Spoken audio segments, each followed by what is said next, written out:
Last weekend, at the first annual Clearwater Festival since Pete Seeger's death in January of this year, singer-songwriter Holly Near prefaced his Pete song, Rainbow Race, by reminding the audience that Pete walked into controversy and made us understand how to do it. The Clearwater Festival had been founded by Pete and his wife Toshi back in the 60s, a way to use music to raise consciousness and funds to clean up the Hudson River upon whose shores it took place. They built the sloop Clearwater and sailed it up and down the river, docking at towns of all sizes. In May 2009, after years of litigation funded by the Seegers Foundation, General Electric began dredging sediment containing PCBs that it had dumped into the Hudson for years. Pete and his wife Toshi had moved into a cottage near Beacon in upstate New York in 1950, a cottage he had built with logs, and they had lived there ever since. Who was this man with Unitarian Universalist connections who is credited with keeping folk music alive and influencing generations of musicians from Bob Dylan to Bruce Springsteen, according to Rolling Stone magazine? He sang for the labor movement in the 1940s and 50s, for civil rights marches and anti-Vietnam War rallies in the 1960s, and for environmental and anti-war causes in the 1970s and beyond. Pete was born in New York City on May 3rd, 1919, into a family of privilege, but not convention, according to the words of The Guardian. His father, Charles Seeger, taught musicology at the University of California, Berkeley, until his pacifism and communism caused the administration to ask him to leave in 1918. Pete's mother, Constance, was a concert violinist who taught at Juilliard after divorcing his father when Pete was 7. His stepmother, Ruth Crawford Seeger, a modernist composer in her own right, joined his father in collecting and transcribing rural American folk music. Evenings with left-wing artists and musicians in Greenwich Village were part of Pete's upbringing. Pete began playing the ukulele while attending a private boarding school in New England. In a summer during high school, he was selected to attend an exclusive, free leadership development camp entitled Camp Rising Sun, along with boys from countries all over the world. Pete heard the 5-string banjo, which would become his main instrument, when his father took him to a square dance festival in North Carolina. He and his family camped out at the Mountain Dance and Folk Festival near Asheville during the summer of 1936, where Pete was exposed to live performances of the rural tradition in music.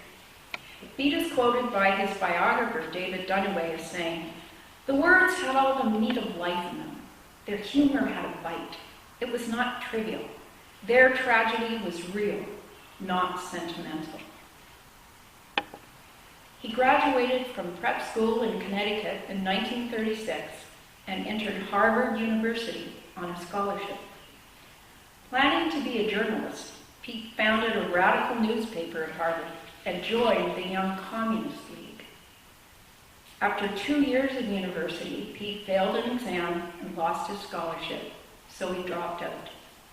He spent the rest of the 30s as a vagabond, hitchhiking and riding on freight trains around the country, along with so many other displaced homeless men forced out of work by the Depression.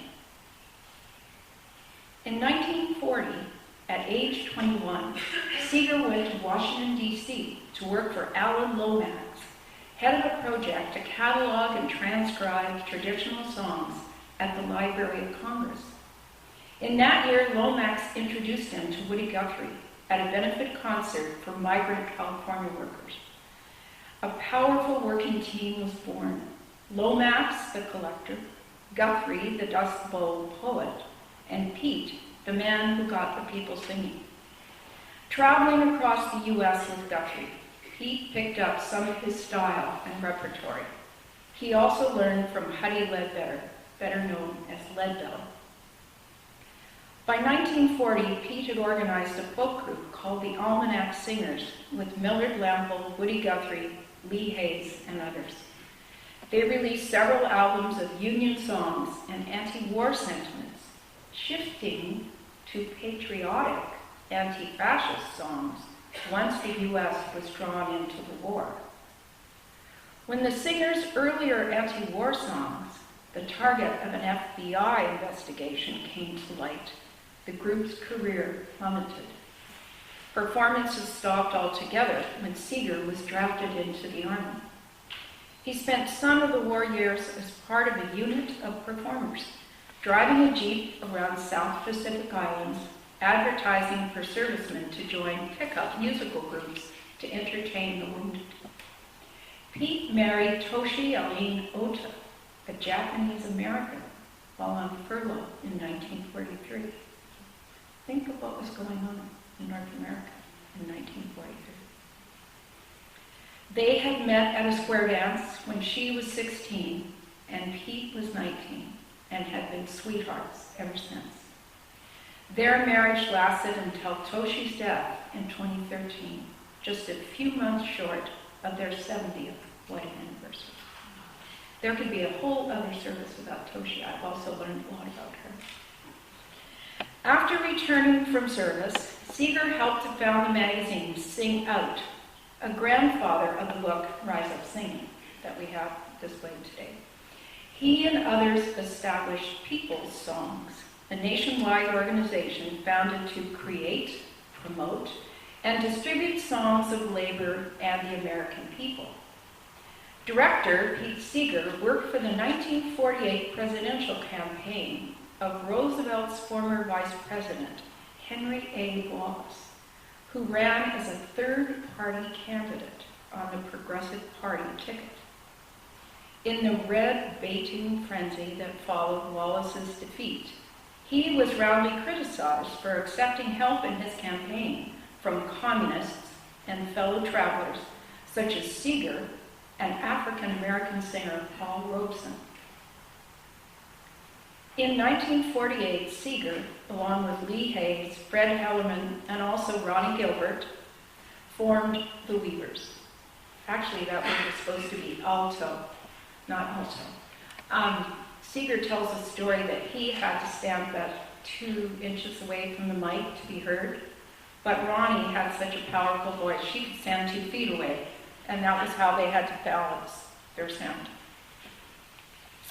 A move into the Village Vanguard nightclub out of desperation to pay the bills helped to launch a recording career for the Weavers that saw them sell 2 million copies of Goodnight Irene in 1950, along with many other bestsellers. They produced several albums of standard folk songs in the early 50s, and I just heard this morning that one of Dave Roberts' first LP purchases was a Weavers album. Is that right, Dave? So good to see you here this morning. First ever. But their success didn't last long. In 1951, the Internal Security Subcommittee was investigating the Weavers for sedition. In February 1952, a former member of People's Songs testified that 3 of the 4 Weavers were Communist Party members. Along with many others in the entertainment world, the group was blacklisted by the House Un-American Activities Committee Anti-Communist Witch Hunt in 1952. As engagements dried up, the Weavers disbanded, although they reunited occasionally in the mid-50s. Seeger left for good on principle after the group recorded a commercial for Lucky Strike cigarettes. Often after a rousing chorus of If I Had a Hammer on the college and coffee house circuit, Pete would challenge the crowd by saying, All our militants, enthusiasm, bravery will count for nothing if we can't cross the oceans of misunderstanding between the peoples of the world. Many in those Cold War days considered such sentiments suspect, if not subversive. But as Seeger has said, I don't mind being controversial. The human race benefits when there is controversy and suffers when there is none. In 1955, at the height of the McCarthyite Red Scare, Seeger was called to testify before the House Un-American Activities Committee. The interrogators wanted names, the names of party members. Seeger had already drifted out of the Communist Party by that time. Unlike most witnesses, Seeger not only refused to snitch, but refused to take refuge in the Fifth Amendment. That is the non-self-incrimination amendment under the U.S. system. He told the committee, I am not going to answer any questions as to my association, my philosophical or religious beliefs, or my political beliefs.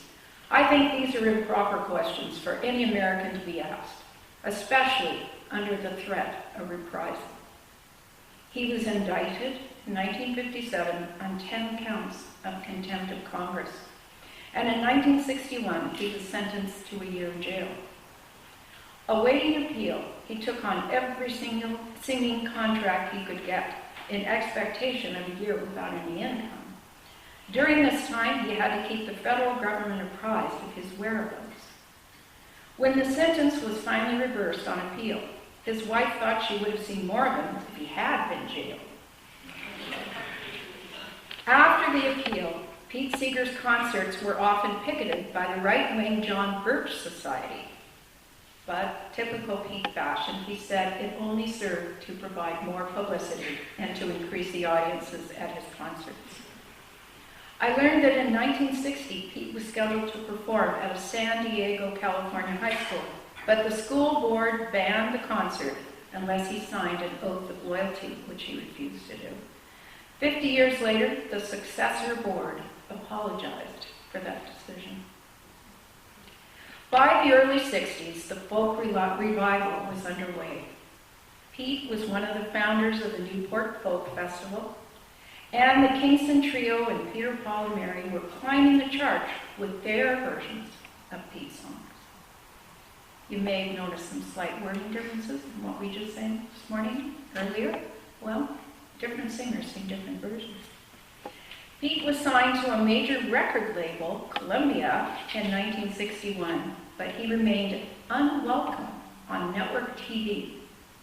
Hootenanny, an early 60s show on ABC that capitalized on the folk revival, refused to book Seeger, causing other performers, including Bob Dylan, Joan Baez, and Peter, Paul, and Mary, to boycott it. The show offered to present Pete if he would sign a loyalty oath. He refused. As the United States grew divided over the Vietnam War, Seeger wrote Waist Deep in the Big Muddy, an anti-war song with the refrain, "The big fool says to push on." He performed the song during a taping of the Smothers Brothers Comedy Hour in 1967, which was to be his return to network television. But it was cut by the big brass before the show was broadcast. After the Smothers Brothers publicized the censorship, Pete returned to perform the song 5 months later in February 1968. In the 80s and 90s, Pete toured regularly with Woody Guthrie's son, Arlo. He performed at a benefit concert for Poland's Solidarity Movement and reflected upon the complex changes in his relationship with communism and Stalinism, too complex to pursue in detail here.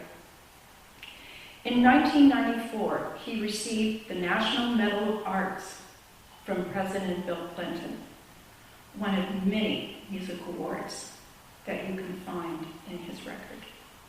He celebrated his 90th birthday at a benefit concert in Madison Square Garden, flanked by dozens of artists, including Bruce Springsteen, Dave Matthews, John Mellencamp, Joan Baez, Ani DeFranco, and Emmylou Harris.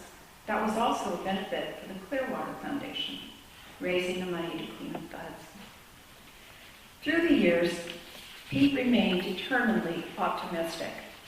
The key to the future of the world is finding the optimistic stories and letting them be known. We could go on in great detail, fascinating to me at least, about the life stories of a man who changed music and influenced the movement.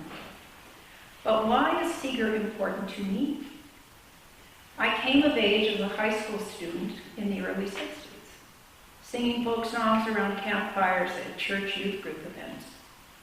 Pete's anthems of peace and justice spoke to me on a very fundamental level. Before I went on to study the cause and effect of historic conflagrations such as World War I on the cognitive level, and learned about the mass suffering that ensued. I was primed to consider pacifism rather than militarism as a lens through which to analyze world events. As I watched the evening news with my parents, viewing the footage of the civil rights movement, the context of folk songs uniting blacks and whites marching together inspired me. Only later have I understood what courage it took for those marchers and freedom riders to brave the attacks of those opposing desegregation. I was living on the West Coast in California in a suburban school comprised of many different ethnic groups, although it was true that the African Americans at that time were living on the other side of the valley. Once I entered university, folk songs were a standard element of protest marches against the Vietnam War that I joined on a regular basis. As we shuffled along, holding our signs high, it was folk music such as Pete's that made us feel part of a larger movement across the continent and the globe. When Jim and I traveled to Europe in 1968, we joined a peace march in London and felt at home in the youth culture of protest. That was the same spring that all of France was shut down by a general strike originating with a protest at a university. We were there to witness it. Back in California during the first years of my teaching career, I made decisions on what degree of opposition I would participate in. I chose the profession of teaching because I believed that helping open people's eyes through education suited my approach to the world. We chose Canada as our country in which to raise our children, partly because of the Canadian tradition of peacekeeping rather than blind militarism. And so close to Canada Day, maybe that is the best way.